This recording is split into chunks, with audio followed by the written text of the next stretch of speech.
विद्यार्थियों, ये power sharing का पार्ट 2 लेकर मैं आज आपके सामने आया हूँ। जिन लोगों ने पार्ट 1 नहीं देखा है वो प्लीज़ मेरे चैनल को सब्सक्राइब करें और डिस्क्रिप्शन में जा करके पार्ट 1 देख लें, क्योंकि पार्ट 1 को समझे बिना आप पार्ट 2 को अच्छे से समझ नहीं सकते हैं। फिर भी आइए आज पार्ट 2 को लेकर हम चलते हैं। तो एक बार मैं क्विक रिवीजन देता हूँ कि हमने पावर शेयरिंग स्टार्ट किया था क्लास 10th का political science chapter 1। Power sharing क्या है, पावर शेयरिंग क्यों ज़रूरी है और पावर शेयरिंग कैसे हमारे भारत में अप्लाई होता है, 3 बातों को ही हमें पढ़ना है। तो पावर शेयरिंग क्या है? केवल सत्ता की साझेदारी है कि शक्ति को एक जगह ना रखकर कई तरह से बांट दिया जाए। पावर शेयरिंग क्यों ज़रूरी है तो हमने देखा था उसके एक कुछ कारण होते हैं, मोरल और प्रूडेंशियल, और दोनों को हमने पहले वीडियो में डिस्कस कर लिया था। जैसे कि सोशल ग्रुप्स के बीच में कन्फ्लिक्ट्स को अवॉइड कर देना, इस नाते पावर शेयरिंग इम्पॉर्टेंट है। मेजॉरिटी माइनॉरिटी पे रूल ना कर पाए, इस नाते पावर शेयरिंग इम्पॉर्टेंट है। और पावर शेयरिंग ही ऐसी चीज़ है जो हमारे डेमोक्रेसी का क्या है, स्पिरिट है, सोल है।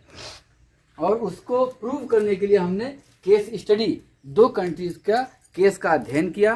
पहली कंट्री हम बेल्जियम, उसको हम पढ़ चुके थे।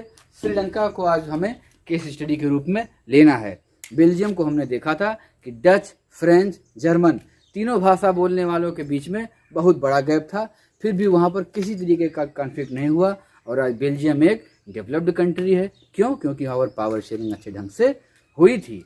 अब आज हम श्रीलंका के बारे में देखेंगे। श्रीलंका के बारे में पढ़ने से पहले मैं आपको श्रीलंका का मैप दिखाना चाहता हूँ। आपके बुक में दिया है, मैं कैमरे के पास इसको जूम करता हूँ। आप लोग पहले से भी जानते होंगे, फिर भी देखिए श्रीलंका का मैप है।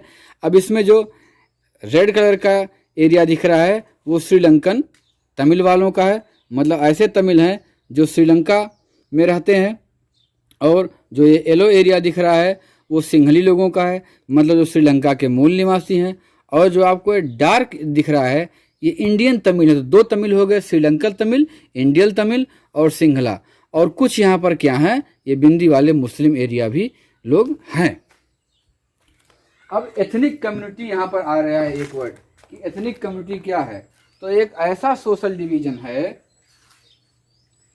एक ऐसा सामाजिक विभाजन है जिसमें विभिन्न प्रकार के कल्चर के, संस्कृति के लोग रहते हैं। तो जैसा श्रीलंका में हम भी देख रहे हैं कि एक श्रीलंका को माने अगर, तो ये श्रीलंका में 74% सिंहला लोग हैं। मतलब जो वहाँ के मूल निवासी हैं वो कितने हैं, 74%, मतलब अधिक संख्या में वहाँ के लोग हैं। और ये मैक्सिमम लोग ये बुद्धिज्म के फॉलोवर थे, बौद्ध धर्म को फॉलो करने वाले लोग हैं। हालांकि इसमें कुछ क्रिश्चियन भी हैं। अब देखिए इसके अलावा यहाँ पर 18% तमिल हैं, 74% सिंहला हो गए, 80% तमिल। उस 18% तमिल में 13% तमिल जो हैं वो श्रीलंकन तमिल हैं, श्रीलंका के निवासी हैं। और जो बाकी के 5% हैं ये देखिए, ये इंडियन तमिल हैं, मतलब कि ये भारत के मूल निवासी थे। तो भैया ये कैसे पहुंच गए श्रीलंका? बहुत साल पहले जब अंग्रेजों का यहाँ पर शासन था तब उनका श्रीलंका पर भी रूल होता था और वहाँ पर वो चाय की बहुत ज़बरदस्त खेती करते थे। तो मजदूरों के रूप में, वर्कर्स के रूप में प्लांटेशन करने के लिए वो यहाँ से तमिल वाले शिफ्ट हुए थे। वही यहाँ पर आज इंडियन तमिल के रूप में श्रीलंका में रहते हैं। और बाकी जो 8% बचे वो कौन है? क्रिश्चियन धर्म को मानने वाले लोग हैं। अब जैसे हम बेल्जियम में देख रहे थे कि कल्चर और लिंग्विस्टिक भाषा के रूप में वहाँ पर बहुत बड़ी विविधता थी, इसी तरीके से श्रीलंका में भी हम देख रहे हैं कि बौद्ध धर्म को मानने वाले श्रीलंका के मूल निवासी जो सिंहली वाले हैं वो 74% हैं, 8% क्रिश्चियन हैं और 18% तमिल हैं। उसमें भी 13% जो तमिल हैं वो श्रीलंका के हैं, 5% तमिल हैं जो इंडिया से शिफ्ट हुए हैं। तो इस तरह हम देख रहे हैं कि एक सोशल, एक कल्चर डिवीज़न बहुत ज़बरदस्त श्रीलंका में है।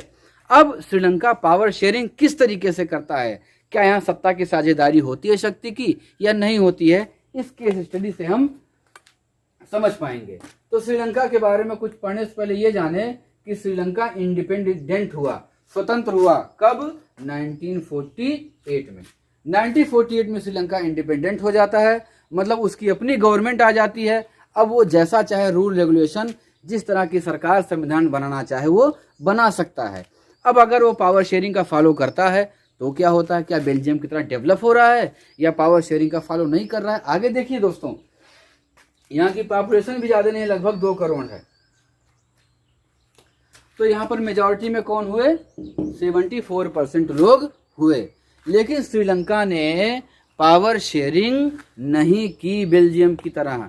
समाज के, सोसाइटी के सभी वर्गों के लोगों में पावर को डिवाइड नहीं किया, सभी को ढंग से उनका अधिकार नहीं प्राप्त होने दिया। उसने क्या अपनाया? उसने मेजोरिटिज्म अपनाया।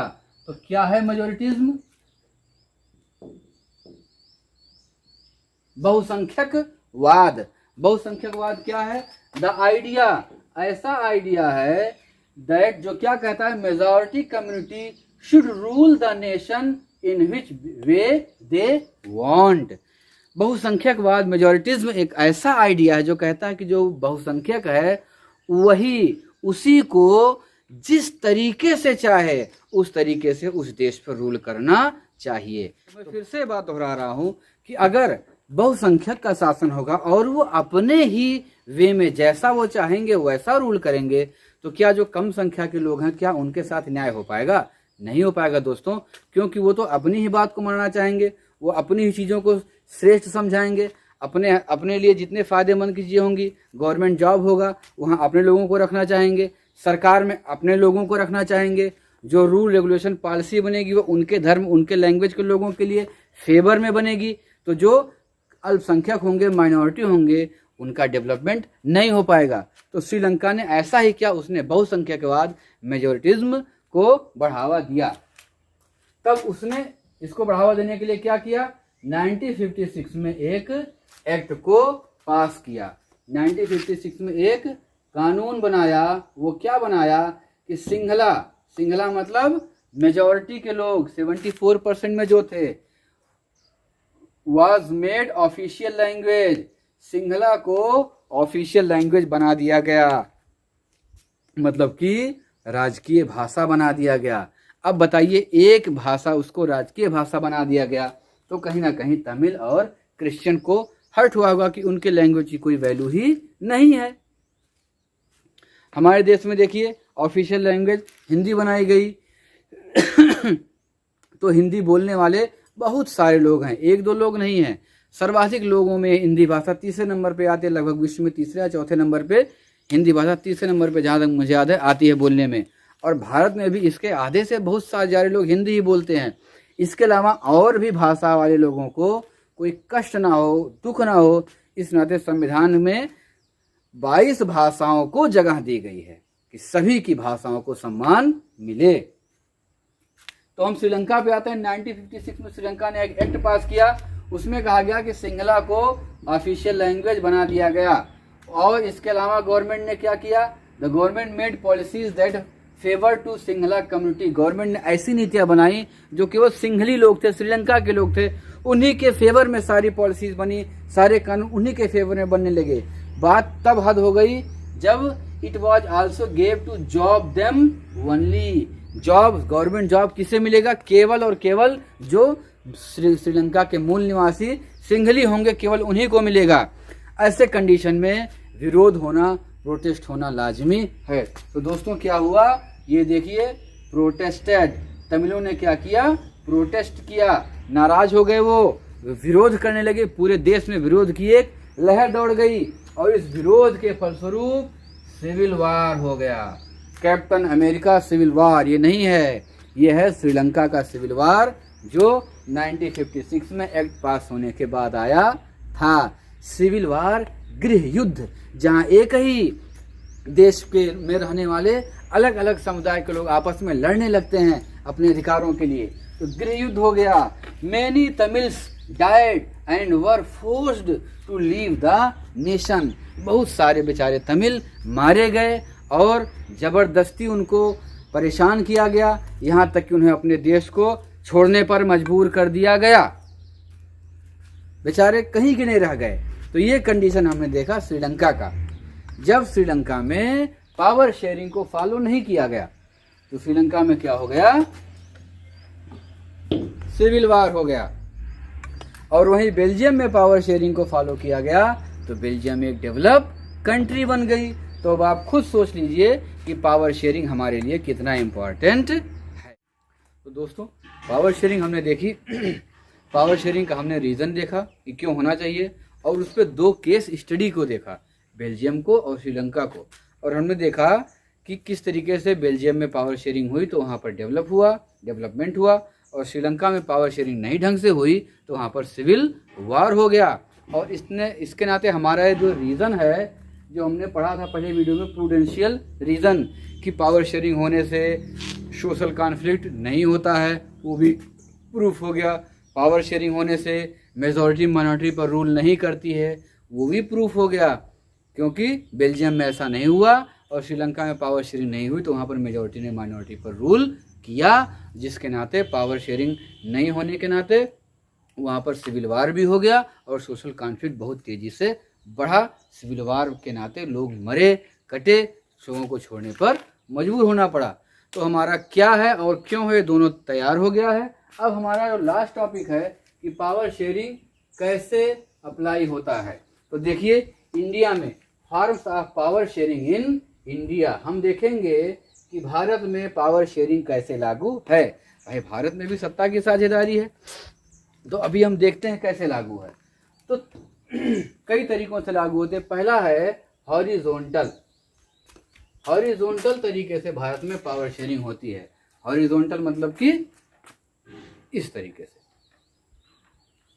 तो लेजिस्लेचर, एग्जीक्यूटिव, जुडिशरी, ये 3 बॉडी हैं, तीनों में पावर को शेयर कर दिया गया है।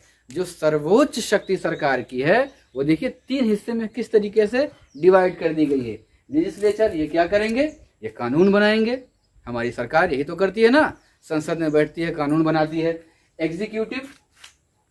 एग्जीक्यूटिव उस कानून का पालन करते हैं, कार्यकारी होते हैं, उसको लागू करवाते हैं। और जुडिशरी अगर कोई समस्या आती है तो हमें न्याय दिलाती है। तो तीनों एक क्षैतिज रूप में, हॉरिजॉन्टल रूप में पावर को डिवाइड कर दिया गया है। तीनों अलग अलग संस्थाएं हैं और सत्ता के शक्ति को अलग अलग आपस में रख करके हमारे देश को बेहतरीन तरीके से चला रही हैं। इसके अलावा अगर हम दूसरा देखें तो हमारा वर्टिकल एक तरीका है। वर्टिकल तरीका क्या है, यूनियन गवर्नमेंट में पावर बटी है, फिर स्टेट गवर्नमेंट में पावर बटी है, और फिर लोकल गवर्नमेंट में बटी है। अभी आपको याद होगा 24 अप्रैल था ना, 24 अप्रैल आया था अभी जल्दी ही, राष्ट्रीय पंचायती राज दिवस। पंचायत का जो सिस्टम है, जो लोकल लेवल की गवर्नमेंट है, उसी दिन चालू हुई थी हमारे कंट्री में। इस नाते राष्ट्रीय पंचायती राज दिवस मनाया जाता है। देखिए कितना बढ़िया भारत की व्यवस्था है, सत्ता केंद्र में भी है, सत्ता राज्य सरकार को भी है। अब और लोग सत्ता से ना छूटने पाए, सबका डेवलपमेंट हो, सब लोग शेयर करें पावर में और पावर सबके साथ शेयर हो, इस नाते लोकल लेवल पर भी एक गवर्नमेंट बना दिया गया। देखिए सरपंच का चुनाव होता है ना, तो वो कौन है, वो लोकल लेवल पे गवर्नमेंट को हमारे सामने लाते हैं, गवर्नमेंट की शक्ति को रखते हैं, और इस तरीके से हम सभी का सत्ता में भागीदारी भी हो जाता है और पावर पूरी तरीके से शेयर भी होती है। और तीसरा जो है वो है social group, religion, gender, linguistic. इन तीनों के आधार पर भी सत्ता को, साझे शक्ति को डिवाइड किया गया है। धार्मिक और देखिए लैंगिक रूप से हमारे देश में कोई असमानता नहीं है, लड़की हो लड़का हो सभी लोग। अभी देखिए भारत के राष्ट्रपति कुछ दिन पहले महिला थी, तो महिला पुरुष में कोई भेद हमारे कानून ने नहीं रखा है, सभी को समान कर दिया है। मतलब कि सभी की साझेदारी है, शक्ति को सभी में डिवाइड किया गया और सभी को बराबर शक्तियां दी गई हैं। भाषा के आधार पर कोई असमानता नहीं है, हर भाषा बोलने वाले को उचित प्रतिनिधित्व मिला है। और नंबर 4 पे कैसे डिवाइड है, political parties and pressure group. Political parties हमारे यहाँ होती हैं, 9th में 10th में हमारा एक चैप्टर भी आएगा पॉलिटिकल पार्टी, उसको हम बाद में पढ़ेंगे। तो ये क्या कहता है, election ensure that power does not remains in one hand. हमारे यहाँ इलेक्शन होते हैं हर 5 साल पे। क्यों होते हैं? कि किसी एक के हाथ में पावर ना रहे, पावर ट्रांसफर होती रहे, पावर शेयर होती रहे। तो पावर सबको शेयर होती रहे, सबकी साझेदारी सत्ता में रहे और शक्ति को सभी को शेयर भी किया जाए, इसी को हम कहते हैं पावर शेयरिंग। पावर शेयरिंग से सोशल कॉन्फ्लिक्ट नहीं होता है, पावर शेयरिंग से मेजॉरिटी माइनॉरिटी पर रूल नहीं कर पाती है। पावर शेयरिंग अच्छा होता है तो हमारा डेवलपमेंट होता है। और इंडिया में पावर शेयरिंग हॉरिजॉन्टल है, वर्टिकल है और सोशल ग्रुप में है और पॉलिटिकल पार्टीज के ग्रुप में डिवाइड की गई है। हॉरिजॉन्टल लेजिस्लेटिव, एग्जीक्यूटिव, जुडिशरी, विधायिका, कार्यकारिणी और न्यायपालिका में बटा हुआ है। वर्टिकल में यूनियन गवर्नमेंट मतलब केंद्र शासित केंद्र की पावर, केंद्र की सरकार, राज्य की सरकार और लोकल गवर्नमेंट हमारी हो गई। इसमें भी देखिए शक्ति को बांट दिया गया है, ऐसा नहीं है कि जो वो कहेंगे वही होगा। हर लेवल पर सत्ता को डिवाइड किया गया है। सोशल ग्रुप में रिलीजन, जेंडर, लिंग्विस्टिक इसके आधार पर कोई भेदभाव नहीं है, सबकी साझेदारी है, सबको उचित प्रतिनिधित्व मिला है। और पॉलिटिकल पार्टीज होते हैं एक प्रेशर ग्रुप की तरह ये काम करते हैं। क्यों? क्योंकि दोबारा चुनाव होने पर और पार्टियां भी सत्ता में आ जाती हैं, इस नाते पावर की ट्रांसफर हुआ करता है, पावर शेयर होता रहता है। तो दोस्तों उम्मीद है आपको ये चैप्टर समझ में आया होगा। अगर आपको मेरा वीडियो पसंद आया है तो प्लीज़ इसे लाइक करें और शेयर ज़रूर करें, मेरे चैनल को सब्सक्राइब भी करें। आगे हम मिलेंगे एक नए चैप्टर के साथ, तब तक आप लोग पढ़ते रहें। अगर आपकी कोई क्वेरी हो तो आप मेरे इंस्टा आईडी या इसके कमेंट में या डिस्क्रिप्शन में मेरा फ़ोन नंबर भी दिया, उससे मुझसे पूछ सकते हैं, मैसेज कर सकते हैं। उम्मीद है आप चैप्टर अच्छे से पढ़ेंगे। खुश रहिए, मस्त रहिए।